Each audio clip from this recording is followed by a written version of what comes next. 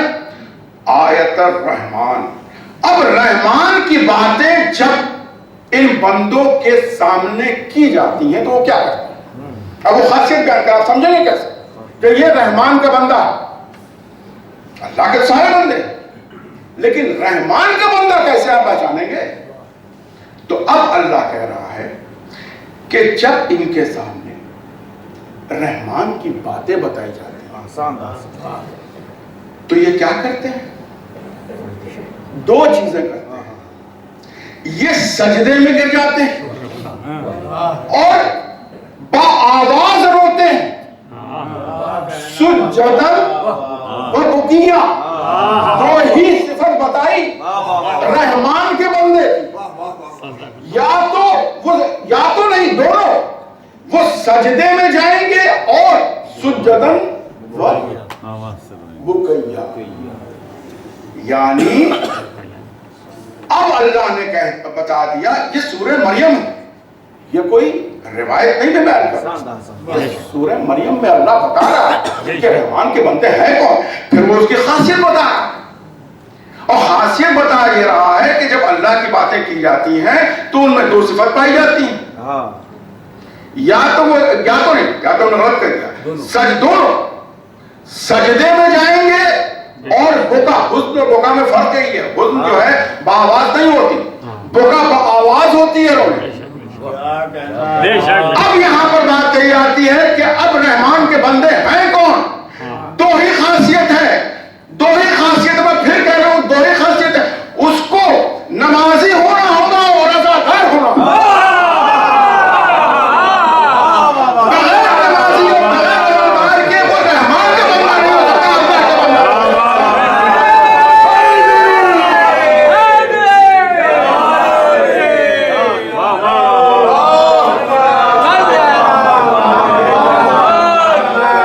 اور یہ قرآن ہے، یہ سورہ مریم ہے، یہ کسی خطیب کی کوئی لنگرانیت نہیں ہے، یہ اللہ کہہ رہا کہ تمہیں سجدہ بھی کرنا ہوگا، رونا بھی ہوگا، یعنی تمہیں نمازی بھی بننا ہوگا، تمہیں عزادار بھی بننا ہوگا۔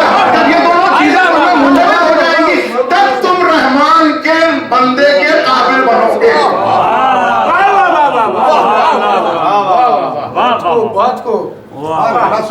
تو اب معاملہ آگے بڑھ رہا ہے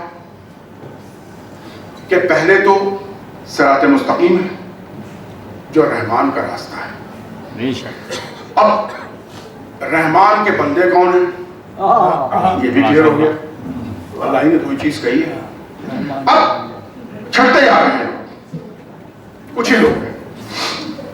اب رہی بات کہ جب کوئی راستہ ہوتا ہے تو بغیر منزل کے کوئی راستہ نہیں ہوتا، اگر راستہ ہے تو منزل ہوگی، ایسا تو ہو ہی نہیں سکتا کہ راستے پر چل رہے ہیں اور کوئی منزل ہی نہیں۔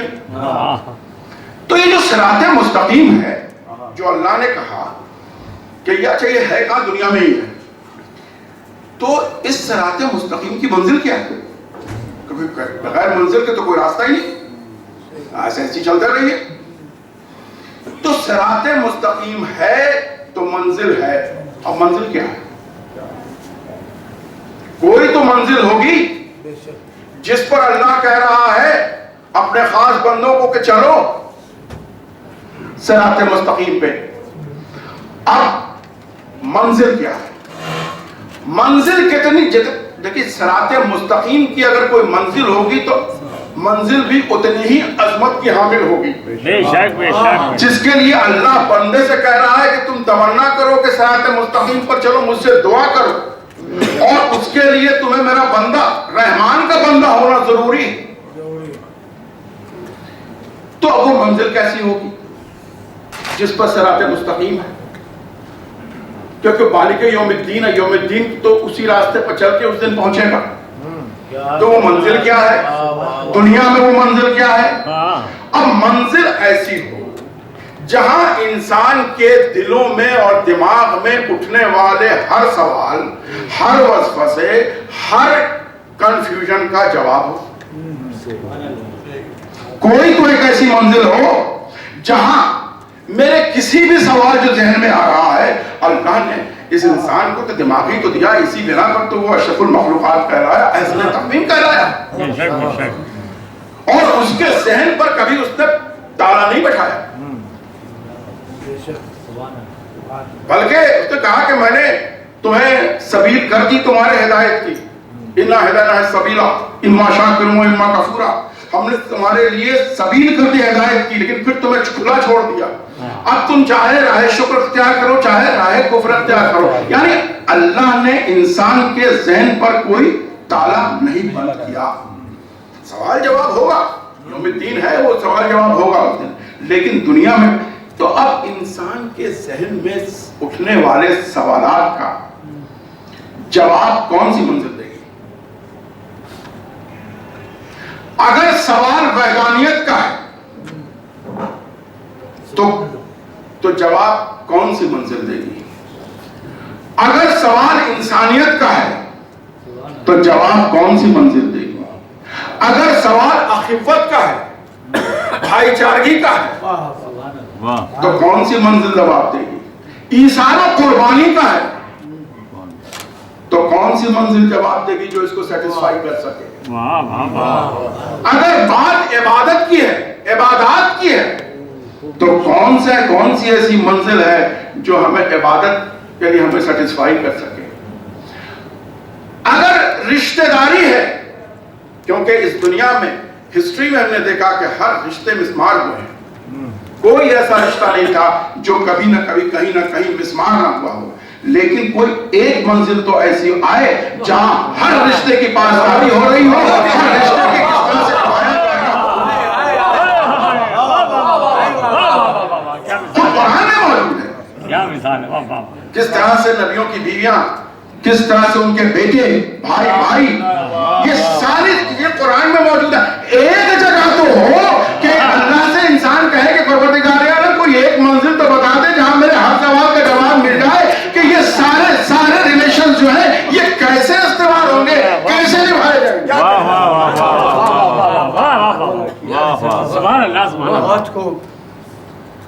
میں چیلنج کے ساتھ کہتا ہوں، واہ واہ، اس جوار میں بیٹھ کے بے شک کہیں کا انسان کسی بھی دین کا ہو، بے دین ہو، اگر اس کے ذہن میں سارے سوال کے جواب، جو بھی جواب ہو، جو بھی سوال ہو، جتنے بھی سوال ہو سکتے ہیں، جیسے بھی سوال ہو سکتے ہیں، اس کا جواب اگر کہیں ہے تو وہ واحد وہ جواب ہے سارے سوال کا جواب ہے.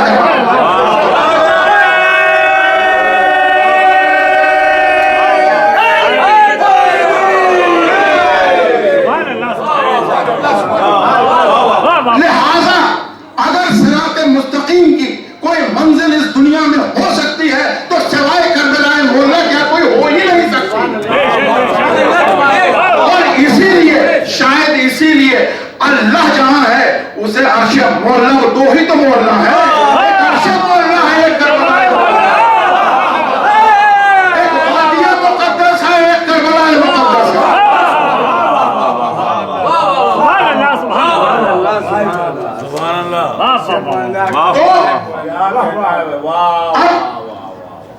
تھوڑا بیان آگے بڑھتا چلا، ایک صلوات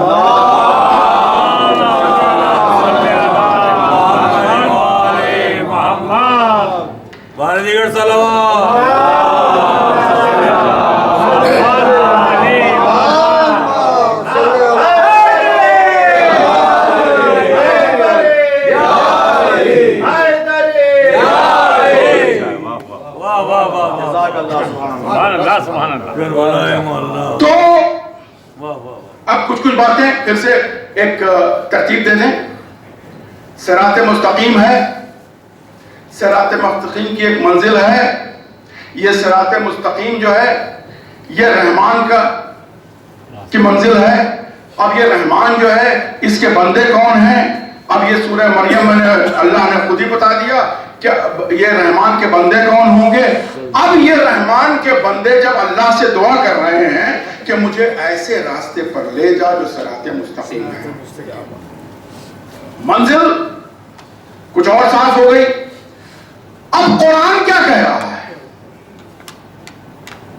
دیکھیے, آپ جو مشی کر کے آئے ہیں یہ نہ سمجھیں کہ صرف ایک جذبات ہے. جذبات تو ہے, عشق ہے, عشق کی دوڑ ہے, وہ تو ہے, لیکن قرآن کا حکم بھی ہے. اب سورہ فرقان,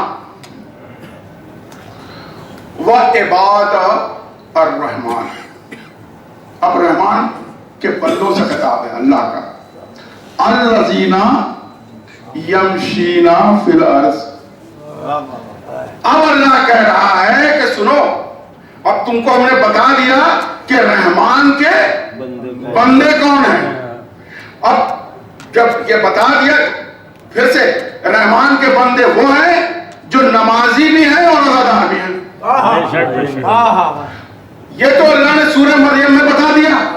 اب سورہ فرقان میں اب ارشاد رب باری ہو رہا ہے کہ اب جب یہ تمہیں پتا چل گیا کہ تم رحمان کے بندے ہو تو تمہیں کیا کرنا ہوگا؟ الذین یمشینا. اب تم مشی کرو. الذین یمشینا جب مشی کرنا, الذین یمشینا یعنی اب تم مشی کرو. پروردگار عالم کہاں پھر ہے؟ زمین پر.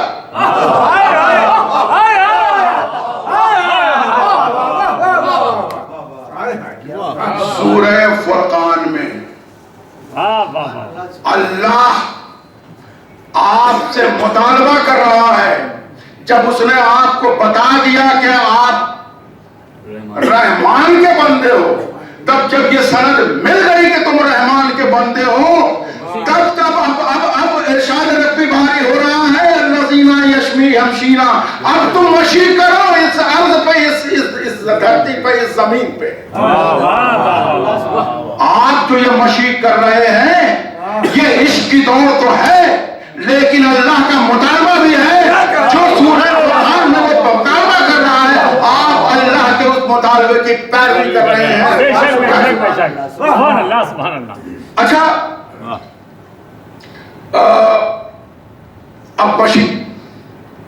اب مشی تو پروردگار آداب مشی تو بتا دیں.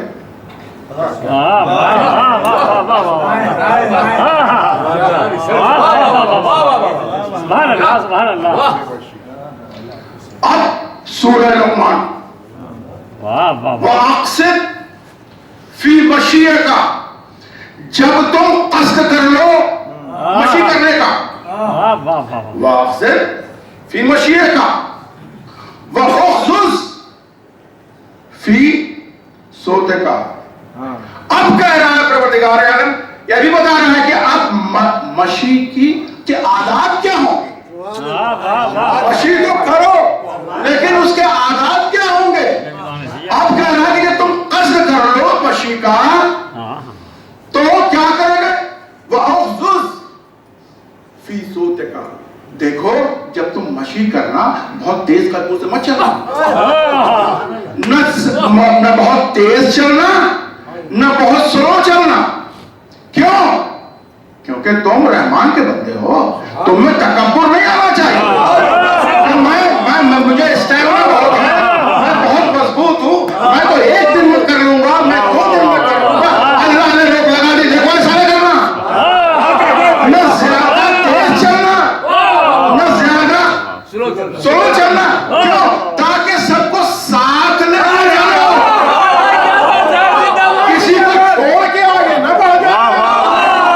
یہ سورہ لقمان میں اللہ نے آداب بتا دیے کہ دیکھو تم کو طاقت ہو سکتی ہے کہ تم 2 دن میں مشی کر لو, لیکن دیکھنا جو تمہارے ساتھ چل رہے ہیں ان کی رفتار کیا ہے. اس رفتار سے رفتار ملا لو.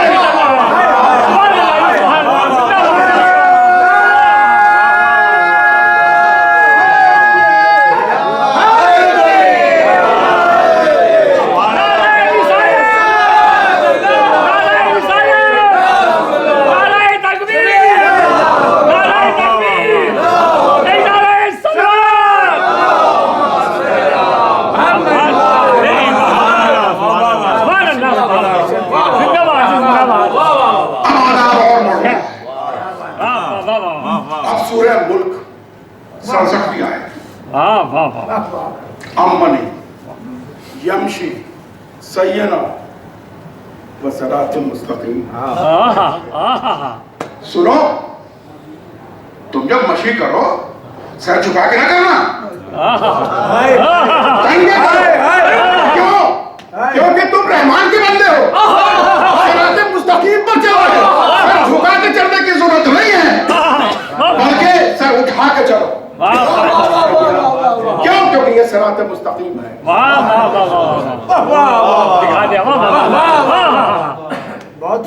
یہ قرآن ہے. میں نے کوئی بھی چیز روایت پر نہیں پڑھی ہے. اللہ نے جب کہا کہ تم مشی کرو تو اس نے آداب بھی بتا دیے. واہ واہ واہ واہ واہ بہت خوب. تو اب اچھا ایک بہت ہی یہ جو سورہ فرقان جب اللہ نے کہا کہ تم مشی کرو اس میں ایک جز بہت اہم ہے. وہ اہم کیا ہے؟ ہاؤنا والارض. میں تھوڑا سا میں بول رہا ہوں ہاؤنا. میں دیکھ لوں کہ کیا تھا.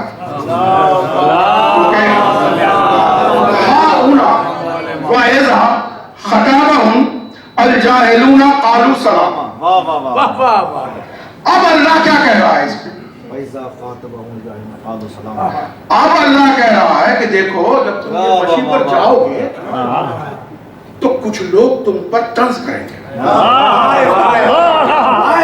طنز یہ کریں گے کہ کیا ضرورت ہے 50 ڈگری کا ٹیمپریچر ہے یہ ہو کے گھوم رہے ہیں جا رہے ہیں ایک ہاتھ پہ سکت نہیں بغل میں یہ روڈ جا رہی ہے جس پر گاڑیاں چل رہی ہیں اس پر کیوں نہیں چلے جاتے؟ ارے کربلائے محلہ ہی تو پہنچنا ہے. یہ پھر صحیح کیوں یہ اتنے اس 50 ڈگری کے ٹیمپریچر میں بیماری کے حالت میں معذوری کی حالت میں کیوں چل رہے ہو؟ تو اللہ کہتا ہے الجاہل. یہ جاہل ہے.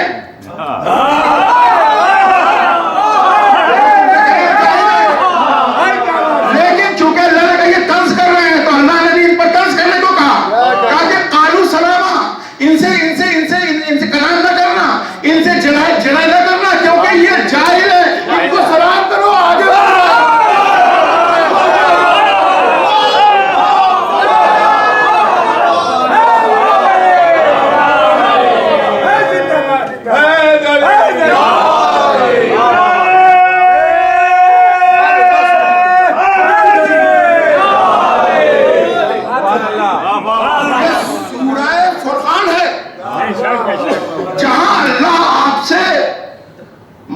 کرنے کے لیے آپ کو آرڈر دے رہا ہے. وہی یہ کہہ رہا ہے کہ کچھ لوگ ہوں گے جو تمہاری اس مشی پر طنز کسیں گے. ان سے الجھنا نہیں. یہ تو جاہل ہے, پتہ ہی نہیں کہ تم کہاں جا رہے ہو. اور طنز میں کہا کہ بس جو کہیں تم سلام کرو اور آگے نکل جاؤ. آپ خوش رہیں جہاں پر ہیں. مجھے جانے دیجیے. مجھے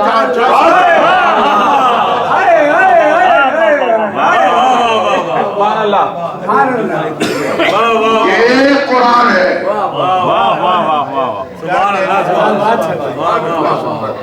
اب آخری بات کہ اب اللہ دیکھیے یہ ساری چیزیں جو ہم لوگ مشین میں دیکھتے ہیں سب ایسے ہی جو اللہ بھائی اللہ جو ہے اپنے مخلوق کو بہتر جانتا ہے. اچھا اب سب ہو گیا. میں پھر سے 1 2 3 4 کر دوں تاکہ اللہ کہتا ہے صراط مستقیم پر چلنے کی ہم سے دعا مانگو کیونکہ صراط مستقیم جو ہے وہ رحمان کی ڈگر ہے. اس پر وہ چلے گا جو رحمان کا بندہ ہے. رحمان کا بندہ وہ ہے جو عزادار بھی ہے اور نمازی بھی ہے. جب تم عزادار اور نمازی بھی ہو اور میرے بندے بن گئے تو اب اللہ کہہ رہا ہے تم مشی کرو. اور مشی کرو تو اب اس میں کچھ لوگ ایسے ہوں گے جو تم پر طنز کریں گے. ان کو اگنور کرو بلکہ ان کو سلام کر کے آگے نکل جاؤ. ان سے الجھو نہیں. کیوں؟ کیونکہ یہ جاہل ہے. جاہلوں سے تکرار کرنا ہی معیوب مانا جاتا ہے. اللہ نے معیوب قرار دے دیا جاہلوں سے تکرار کی. اب یہ بھی بتا دیا کہ اب تم مشی کرو گے کیسے, یہ بھی بتا دیا اب کہ بھائی مشی کرو, جیسے ہم نے کہا کہ زیادہ تیز قدموں سے چلو گے, نہ کمزور نہ سلو قدموں سے چلو گے, جو ساتھ میں تمہارے ہیں ان کو ساتھ لے کے چلو گے.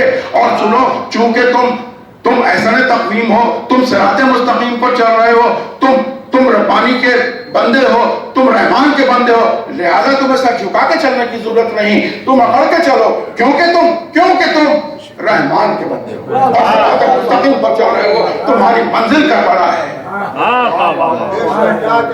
اب یہ مشی جو چل رہی ہے, اب کیا ہوتا ہے؟ اب اللہ نے سورہ بقرہ میں اب ساری چیزوں کو احیا کر کے اب بتا دیا کہ اب کیا ہوگا.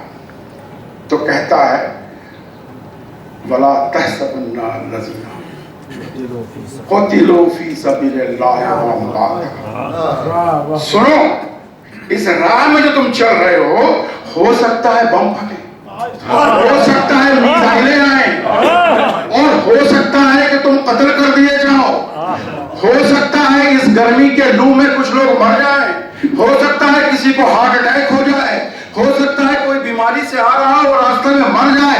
اسی لیے اللہ نے قتلوا فی سبیل اللہ کے ساتھ امواتا کا بھی استعمال کر دیا کہ کوئی یہ ضروری نہ سمجھو کہ بم اور میزائل سے مارے جاؤ گے تو ہی, بلکہ اگر تم اس راہ میں اپنی موت سے مارے بھی گئے تو بھی اللہ کہتے تم گھبرانا نہیں, میں تمہیں زندگی جاویدانی عطا کروں گا. ظاہری طور پر نہیں, کیوں, بل احیاء عند ربکم یرزقون, تم زندہ رہو گے, ہمیشہ کے لیے زندہ رہو گے. اور زندگی کی مثال اللہ نے یہ دی کہ ایسے ہی نہیں زندہ رکھیں گے, تم کو رزق کے ساتھ زندہ رکھیں گے. یعنی زندگی ظاہری بھی ہے اور باطنی بھی ہے. تو اب اس مشی میں جو لوگ مر گئے, چاہے کسی بھی طرح سے مرے ہوں, چاہے وہ بم سے مرے ہوں, چاہے میزائل سے مرے ہوں, چاہے وہ ہارٹ اٹیک سے مرے ہوں, چاہے کسی بیماری سے مرے ہوں, اللہ نے اس صراط مستقیم پر مشی کرنے والوں کے لیے زندگی جاویدانی عطا کر دی. وہ کبھی مر نہیں سکتے اور اللہ کا رزق ہمیشہ ان کے لیے جاری ساری رہے گا, کیونکہ وہ کبھی نہیں مرتے.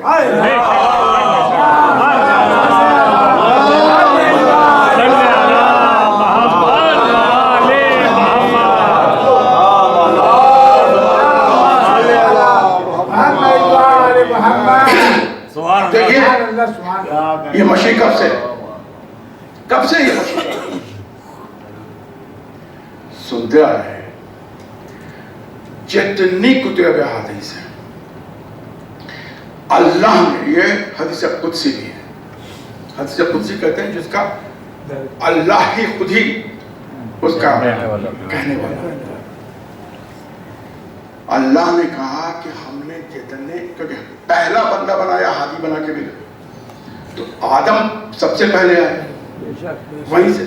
اب اللہ کہہ رہا ہے کہ جتنے ہادی ہم نے بھیجے ان سب کو اس راستے سے گزارا میں نے, سب سے کہا کہ اس راستے کی مشی کرو, کیونکہ سن 61 ہجری میں یہی رسول کا نوازا شہید ہوگا. لہذا اپنے ہر نبی ہر ہادی کو جب اللہ نے بھیجا کہا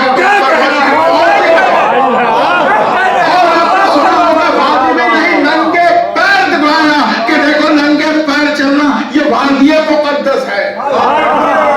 یہاں آپ نے سنا ہوگا ہر نبی آئے, کسی کے پیر میں چوٹیں آئیں, کسی کو پیر میں جو ہے وہ جس کو کہتے ہیں آبلے آئے, کسی, ہر نبی کے یہاں خون گرا پیروں سے. یہ اس بات کی نشاندہی کر رہا ہے پروردگار عالم کہ یہاں سے ہر نبی گزارے گئے, مشی کے ذریعے گزارے گئے, ننگے پاؤں گزارے گئے, کیونکہ اللہ نے اس کو بھی وادی مقدس قرار دیا. جس طرح سے قرآن میں موسیٰ کے لکھا تھا, موسیٰ اپنی نالہیں اتار تو یہ وادی مقدس ہے, یہ بھی وادی مقدس ہے, یہ کربلا مقدس ہے. یہاں بھی نبیوں کو جوتی پہننے کی اجازت نہیں.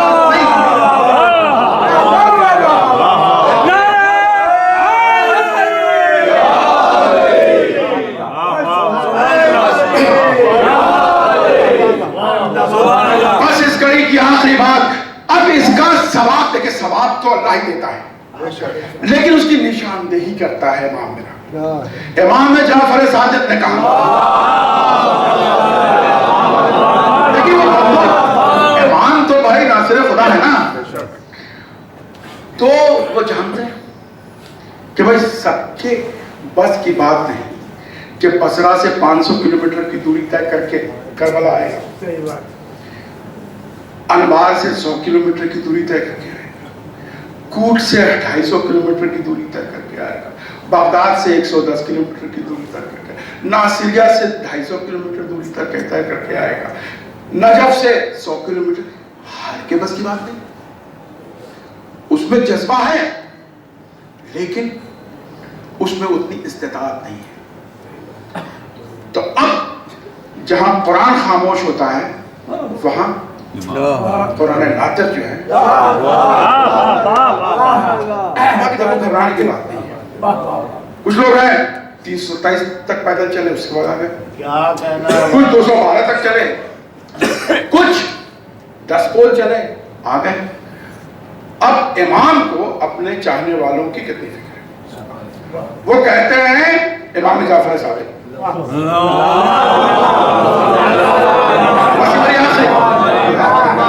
کہتے ہیں کہ تمہارا ایک قدم، صرف ایک قدم، ایک پول نہیں، صرف ایک قدم اس صراط مستقیم پر، چونکہ انسان کی معراج کو انہوں نے قرار دیا کربلا مولا کی دہلیز کو، انسان کے کہا کہ رسول کی معراج تھی وہ 7واں آسمان، انسان کی معراج ہے کہ وہ چوکٹ پکڑا تک پہنچ جائے، لہذا اس صراط مستقیم پر چلتے ہوئے تمہارا ایک قدم کافی ہے، ایک قدم کا ثواب یہ ہے کہ 1000 نیکیاں تمہیں ایڈ کر دی جائیں گی، 1000 تمہارے گناہ معاف کر دیے جائیں گے، اور 1000 ڈگری تمہارے فضیلت کو اوپر کر دیا جائے گا۔ یہ صرف ایک قدم کی ہے۔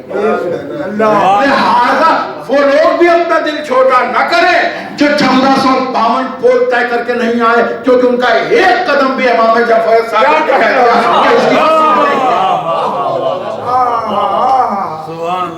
امام موسی کاظم نے ایک قدم اور، کیونکہ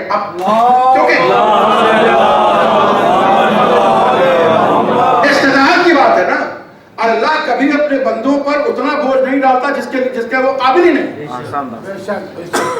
اب امام کہتے ہیں، امام موسی کاظم کہتے ہیں کہ دیکھو ہو سکتا ہے کہ تمہاری استطاعت ایسی نہ ہو کہ تم کربلا مولا پہنچ سکو، آپ پہنچ سکو، بہت ساری چیزیں ہو سکتی ہیں، پولیٹیکل سچویشن ایسے ہو سکتے ہیں تمہیں ویزا نہ ملے، تمہاری صحت ایسی نہیں ہو سکتی کہ تم آ سکو، بہت ساری چیزیں ہوتی ہیں، تمہارے گھریلو حالات ایسے ہو سکتے ہیں جس کے بنا پر نہیں، تو کل گھبرانا نہیں، تم اپنے جگہ ایک کربلا بنا لینا، اپنے جگہ ایک کربلا بنا لینا، اپنے آنکھوں میں کربلا بسا لینا، اپنے دل میں کربلا کو بٹھا لینا اور اس کی مشی کر لینا، تم کو وہی ثواب پروردگار عالم دے دے گا۔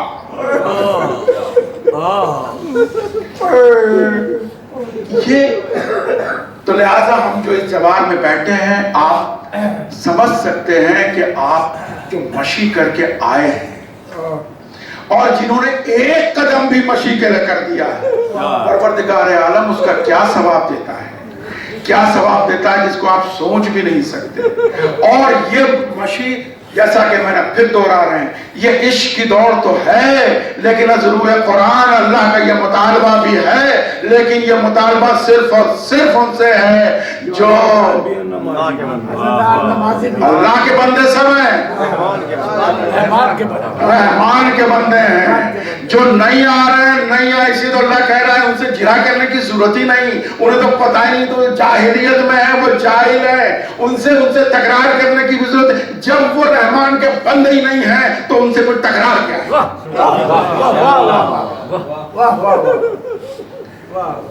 اب میری بات اس مشی کے سے اب یہاں پر ہوتی ہے، اب دیکھیں کیا ہے کہ پہلی مشی جو ہسٹری میں، اسلامک ہسٹری میں کب 61 ہجری میں امام حسین شہید کر دیے گئے، اور 62 ہجری کے 40 کے دن پہلی مشی طے کر کے ظاہر حسین یہاں جابر بن عبداللہ اتنا وقت کیوں لگا؟ کیونکہ مدینے سے مشی کر رہے تھے. آپ یقین جانیں وہ کوئی اونٹ کی سواری سے نہیں چلا تھا مشی, وہ پیدل چلا تھا. مشی تھی, وہ پہلی مشی تھی. اتنا وقت لگا کہ آتے آتے 40 کا دن آ گیا. یہی تو وہ مقام تھا 62 ہجری. دیکھیے یہ وہ مقام تھا جہاں امام حسین کا لاشا 3 دنوں تک کفن پڑا. ایسا نہیں تھا کہ لوگوں نے اپنے اپنے شہداء کو لینے ہی گئے. جناب حر کو اپنے ان کے قبیلے کے لوگ لے گئے. حبیب ابن مظاہر کی الگ قبر اسی لیے تو ہے کہ ان کے اسدی ٹرائب تھا, وہ ان کو لے گئے. الگ الگ لوگوں نے اپنے, لیکن اس جلتی ہوئی ریتی پر چھوڑا کس کا؟ جگر بند رسول. 3 دن تک لاشا. اور جب باجاز امام, جب امام زین العابدین نے 3 دن کے بعد غسل کفن دے کے سارے شہداء کو دفن کر دیا ہے, اس کے بعد بھی ایک طویل عرصے تک یہاں کوئی ظاہر نہیں, ایک خاموشی ہے.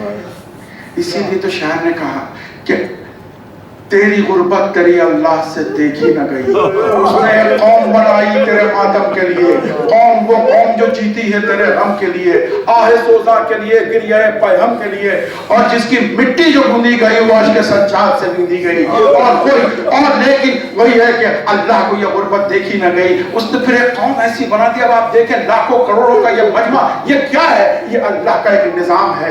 اللہ کا ایک نظام ہے کہ یہ مرکز کربلا کی طرف میں پوری دنیا کو کھینچ لوں گا ایک دن, اور ساری دنیا اسی مقام پہ آ کر کے سر سجود ہو جائے گی. یہ مقام ایسا ہی ہے. یہاں تو عاشور کے دن سبھی, میں برابر پڑھتا رہتا ہوں اس کو, سب جب عصر عاشور سب انبیاء موجود تھے, سارے رسولان موجود تھے, سب موجود تھے. اس میں ابلیس بھی موجود تھا.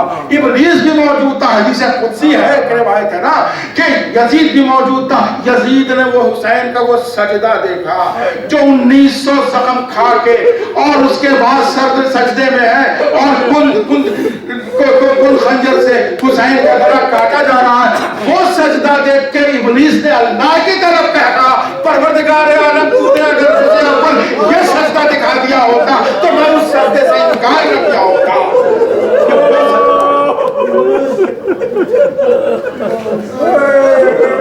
بہرحال اب یہ جو پہلا ظاہر تھا وہ اسی جوار میں قبر حسین پر بیٹھا.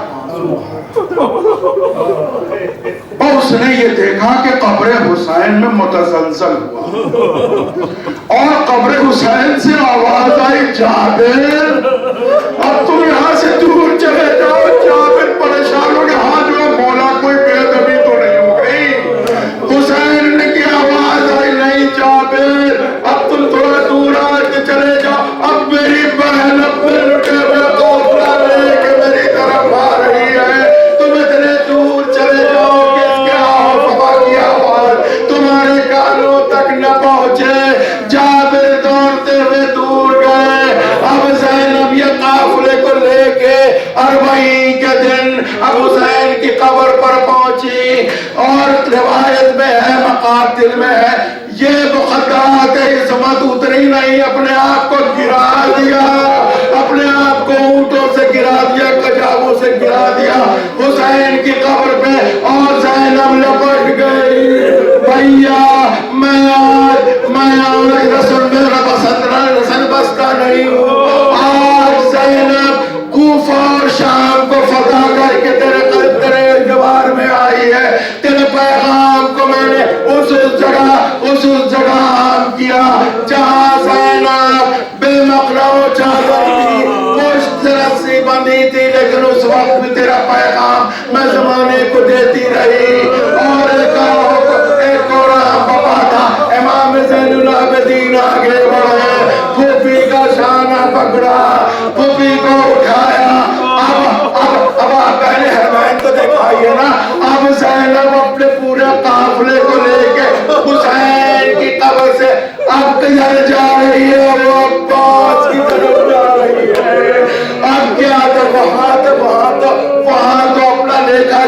دے رہی تھی زینب، لیکن یہ مقدرات نسبت لکھے ہوئے قافلہ جب حضرت عباس کی قبر پر پہنچا اور جب امام زین العابدین نے کہا پھوپھی اماں یہ میرے چچا عباس کی قبر، زینب چونک گئی، بیٹا یہ میرے بھائی کی قبر کیسے ہو سکتی ہے؟ ارے میرا بھائی تو بڑا دراز کرتا، یہ تو قبر چھوٹے سے بچے کی ہے۔ امام زین العابدین کو پیچھے لپٹ گئے، میرا چچا کشتوں میں کاٹ دیا گیا۔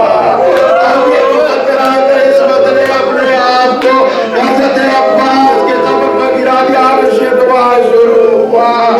زینب کہنے لگی بھیا تیرے بعد میں سر سے ردا چھن گئی، ارے تمام عورتیں بے مقنع چادر بازار شام و کوفہ میں گھمائی گئی، اور جب یہ دوران وبا تھا زینب نے ایک چھوٹی سی ردا نکالی اور وہ ردا حضرت عباس کے قبر پر ڈال دی، کہا بھیا تیری شہید بھتیجی کی خواہش تھی کہ جب آپ کربلا جائیں گی تو میرے چچا کی قبر پر یہ میری چھوٹی سی لیتا رکھ دے گا، بتا دیجئے گا کہ آپ کی بھتیجی پر بہت ظلم